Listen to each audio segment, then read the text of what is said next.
Welcome back to the channel where I give it to you raw, uncut, straight to your gut with something real, something you can feel. Doing a reaction to armored truck robbery crew members found dead after 500K spree. And shout out to rap news and street politics. He be dropping some dope shit. Let's get into it. After pulling off 5 armored truck robberies in a span of 11 months and getting away with over 500,000 in cash, a robbery crew comprised of rival hoods starts to get greedy and are unaware of the mistakes that they made along the way. As the feds start to close in, the back door is seemingly open.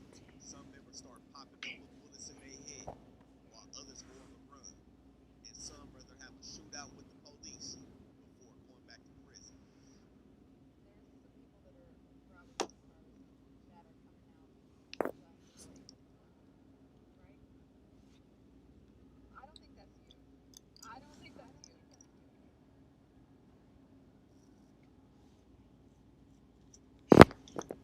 Rap news, street politics, and we back with season 2 of How to Rob with the best hood channel on YouTube. Everything that we're speaking on in this video is for educational purposes only. We don't condone any acts of violence or robbery. Viewer discretion is advised. We going through the most prolific robbery teams and block crews coming out the city of LA.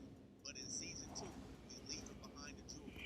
No play extenders. We bringing no merchandise back after the move, trying to sell it for pennies on the dollar. We hitting straight cash. But you know how we do. We also gotta critique how these dudes is getting down and how they ended up in front of the feds. We got a team coming out the west side of LA between some enemies turned friendlies, the Black Stones and the West Boulevard Crips, who like to lay the armored truck cars down while they're serviced in the ATM. We got somebody's 61-year-old grandfather on the move after doing 27 years in the feds for a previous bank robbery. He had enough time to realize he was a one-man crew, and he jumps back outside, also laying the armored truck car down. And we also got some Samoan Pyrus coming out of Carson, the ones that rather take a life before giving it up when the feds start to close in. But we got to start it on the west side with two brothers who were at the top of the food chain with a robbery crew called the Chesapeake Bandits. We got 37-year-old Davis Hobson, also known as Navi or Lil Trey, Black Stone Bloods, the Junglers. Now Navi brings some impressive credentials to his team, being on the bank robbery team all the way back when he was 15 years old. He sat down for 17 years, released at 32, and he's back out looking to perfect his craft. Next up, we got his little brother, 35-year-old James Davis Jr., also known as Pooh, Jose, West Boulevard Crip. Kuda and his father are the reason what are called the Chesapeake Bandits.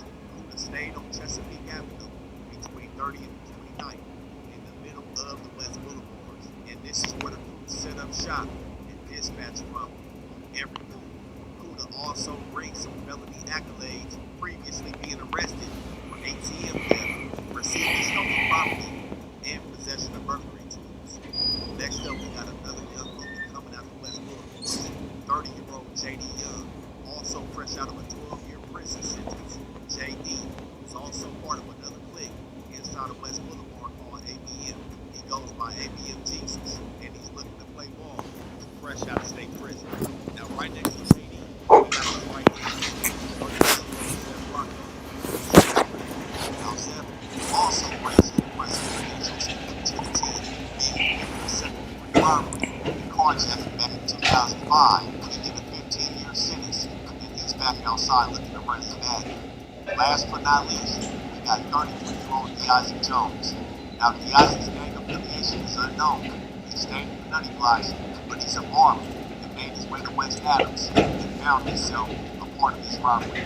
Now, with everybody part of the crew being convicted felons and ex-convicts, and with some of the members being behind the walls of prison, it didn't take long for the Chesapeake Bandits to put together a plan of action. And with the Central District of California being one of the most targeted places for bank robberies for the most criminality in the Central District alone in the last 2 years, it seemed like the same place to start. But there's common exceptions that go along with stealing from the whole. Now, one more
Cats got to be more conscious of a whole hour you just circling the parking lot, knowing that it has surveillance. That's kind of rookie-ish right there. Not being able to pull out the parking lot going west on 120th, and then again northbound on Crenshaw when they're pulled over. Now, at the time, they haven't committed a crime. Police are not overly curious as to what they've been planning, but they do ask for identification. Both Navi and Buddha present driver's licenses with the Chesapeake Avenue address in the West Boulevard range. Police notate this address as both their primary residences, and Navi and Buddha are let go to handle their business.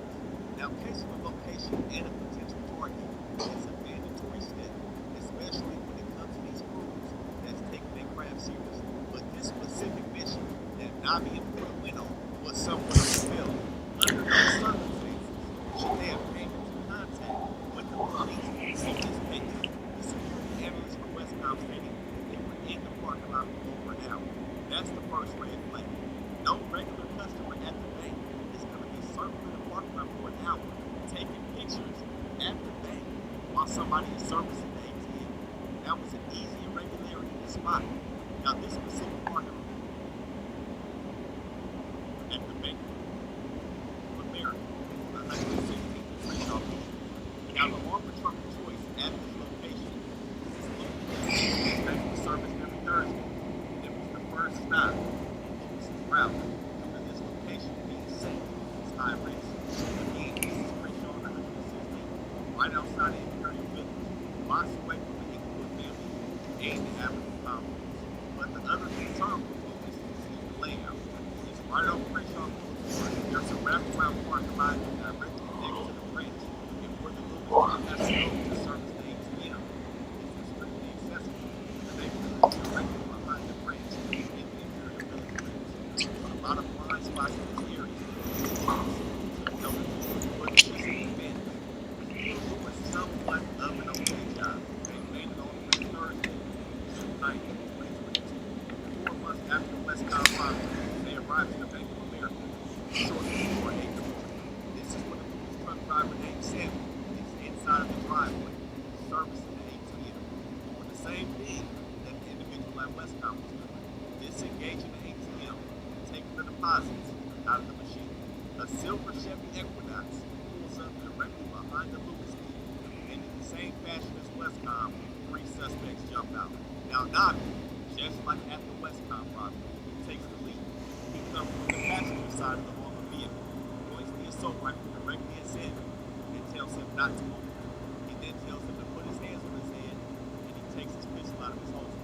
Navi then takes the keys off of Samuel's keychain and unlocks the armored car for the other suspects to pop inside.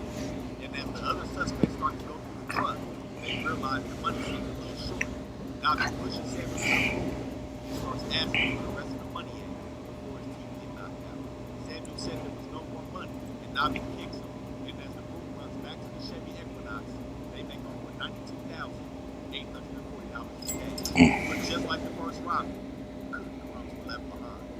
Around 10 minutes after the robbery at Bank of America, police receive a 911 call at Century Park Elementary School, 109th and Smith Avenue, just a few blocks northeast of the Bank of America. At 8 o'clock in the morning, a witness stated that they observed 3 males covered in black ski masks, black clothing, armed with a handgun and an assault rifle, changing the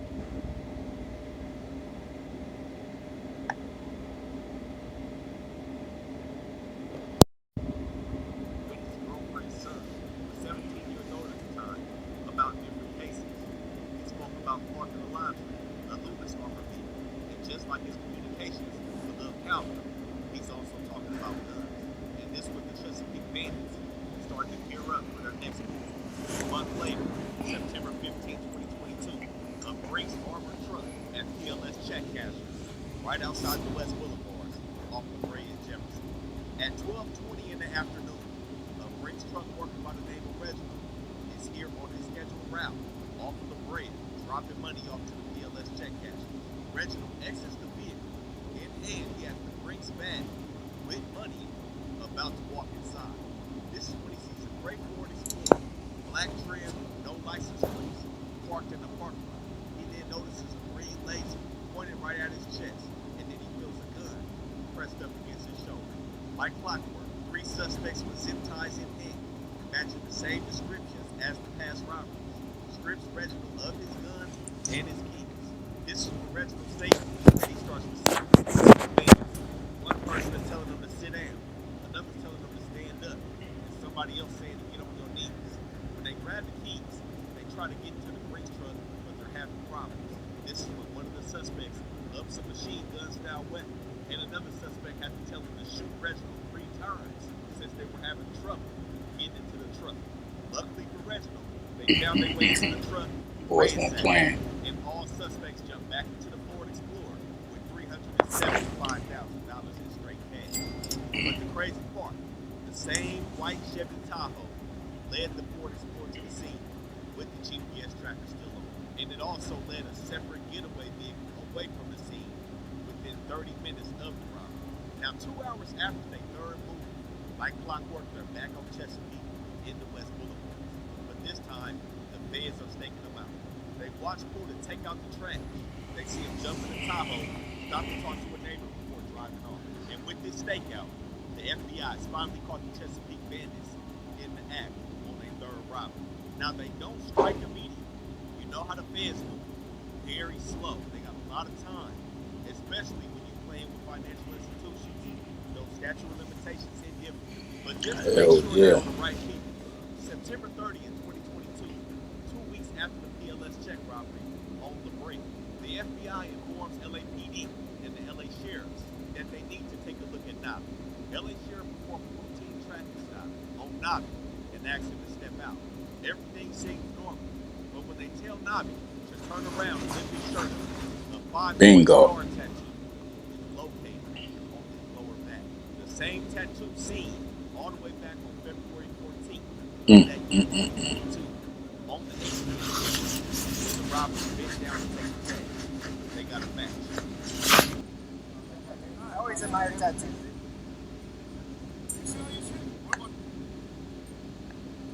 At PLS back in September 18th. After getting out the Brinks truck, both the suspects jumped back into the Kia K5 with the driver waiting. An undisclosed amount of money was taken on this robbery on January 9th, 2023. And the Chesapeake bandits thought they were smarter than the police after already being caught for the third robbery.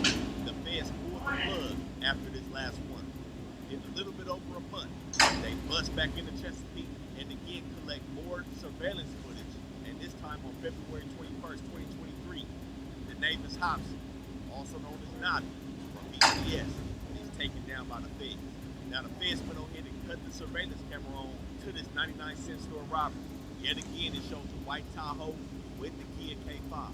Later in the evening, after the robbery, a large male, whose build is consistent with Puda's, is seen getting out of the Kia. They also see the Ford Explorer making another appearance, the same one used at the La Brea robbery. And the feds got 2 out of 5 members of the Chesapeake bandits all the way sold up. Now, when they went to take Puda down, they caught him in. And he told the officers he recently bought the truck and moved into a new apartment in Windsor Hills. But JD was already familiar to the feds. When they called through Nabi and Puda's phones, they found that they were communicating with JD during the previous robbery. And when detectives got JD's phone, the warrant showed that he was near the 7-Eleven on Crenshaw and Florence, and in the area of the Taco Bell just a week after the robbery on Crenshaw and Florence, cases the Taco Bell before the heist.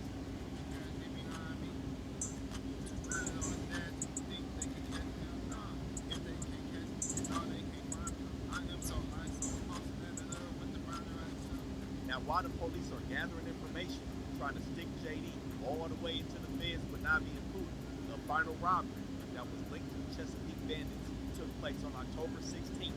Another Brinks driver, another ATM in South LA. And with that going down, detectives geared up to take down JD Young.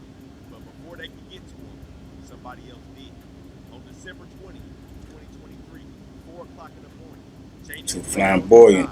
Fairfax Avenue with a bullet to the head. Fairfax wasn't the crime scene. They figured out that JD was killed at another location, dumped on the side of the road at the end of the Chesapeake Bandit run. Now, if you ask me, this is not a coincidence.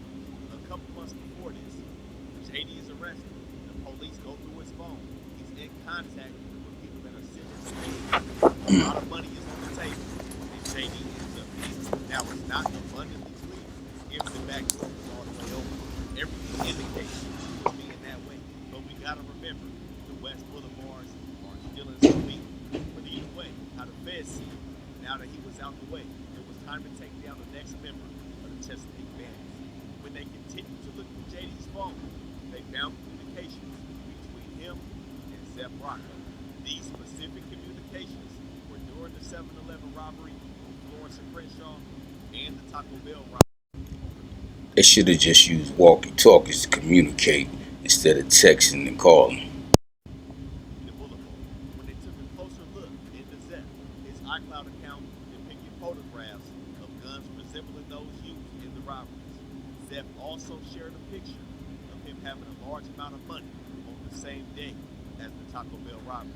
And with Zeph being suspected of being involved in multiple robberies, at 3:30 a.m., March 21st, 2024, LAPD robbery homicide and SWAT are outside of Zeph's apartment in proceeding. They noticed that Zeph was armed and dangerous. He ain't going. He ain't giving up. Enhanced optics, high-capacity magazines, and armor-piercing ammunition, so they took no chances with Zeph. After pulling up the Bearcat, they used the bullhorn to call Zeph at 4:47 in the morning. He's in apartment 308, and they're at the door knocking on him. Zeph didn't answer, and the police called his phone 17 times. When he answered, he still sounded asleep. The police identified themselves and told him to come out and surrender. He hung up. This is when SWAT put the drone in the air as Zeph was on the 3rd floor to try to get a better look inside his unit. And this is when Zeph Rocco climbed onto the roof, grabbed the police drone, and threw it off the roof before returning back to his apartment. After a 2-hour standoff, 5:10 a.m., Zeph Rocco climbs over the 3rd-story balcony, armed with an assault rifle, and he jumps off. He took a 35-foot dive, and after hitting the ground, he lost control of the rifle. Serious. As Officer Body Cam depicts, Zeph begins to He ain't reach for the going. rifle, attempting to manipulate it and fire on the officers. And as he rose to his knees, the police put a bullet in Zeph Rocco's head, killing him after a 2-hour standoff. The 4th member wrapped up in the Chesapeake Bandits robbery. He's climbing down. He's climbing down. Hey! Hey! Get back inside! By winning that would decrease Buddha's points in his federal sentencing guidelines. But it didn't seem to work. On June 7, 2024, James Davis Jr., also known as Buddha, received a 166-month sentence and $166,000 in restitution for the robberies committed in the city of LA. But his brother wasn't happy. He was caught on the phone speaking to their cousin, what the feds say was a scare tactic, trying not to get Buddha to take a deal because he wanted to take the trial. Buddha's admission of guilt would paint Navi in a specific light that would be unfavorable for a jury. But nonetheless, he still showed up for a jury trial November 2024. Now, besides the casing, the straw that broke the camel's back in this whole situation was Navi. Tattoo. That's what the prosecution hung their hat on. Navi was a member of BPS. He has a 5-point star, but a familiar name was called by the defense to help Navi, Alex Alonso from Free TV. Alex was called as an expert gang witness to prove the defense's allegation that the United States government had tunnel vision for focusing on Navi and not taking into account that other members of BPS and Hooper and other hoods throughout LA would also don the same star tattoo. His secondary defense was to throw his brother under the bus. His lawyer claimed that he was just a pastor when they cased Westcom at the beginning of this investigation. His lawyer stated that it was Buddha's idea to case the bank, not just along for the ride. And the Chesapeake Bandits did a good job with turning their cell phones off before the move. The only time the cell phones were on was when they were pulled over for the cases. But the feds pulled in a study for animals and spoke about what's called a timing advantage. That's how the cell tower calculates the distance the phone is from that specific tower. This is how they still link individuals to a crime once their phone is turned back on after the crime takes place. And this is how they prove Nabi's location being at the scene of the robbery. None of this Fair is thorough. and Nabi was found guilty in his jury trial November 19th, 2024. Now, with him already being on parole at this time, the good look, he tried to blame it on cocaine being in his system when he was born, his mother being a drug addict, and child services removing him and Dennis from the home when he was 10 years old. But it all fell on deaf ears. This year, May 29th, 2026, Nabi was sentenced to 308 months in federal prison. All day. Since he was 15, he's only seen 3 years of the outside world. And with this sentence, he'll more than likely never see it again. Now, when it comes to the last player, the barber, the Isaac Jones, he was arrested October 27, 2025. But his problems came when his DNA was found in the getaway vehicle used on the robberies with Zeph and JD. Now, he seemingly dodged the fence. This was a state case.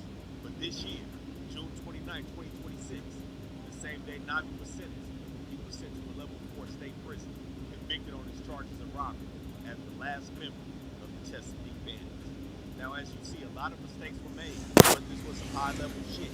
3 out of 5 previously was sitting down for extended periods of time to perfect their craft.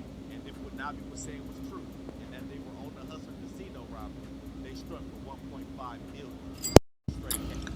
So hopefully they still got their money, but it's nothing because they're going forever, but at least their family will be good. And let's just let you know that crime doesn't pay anymore. It's too much technology, too many eyes, too many rats. So it's best to just walk that straight and narrow and live as a square and get a 9 to 5. Y'all let me know in the comments what you think, like, and subscribe. Until the next one. Peace.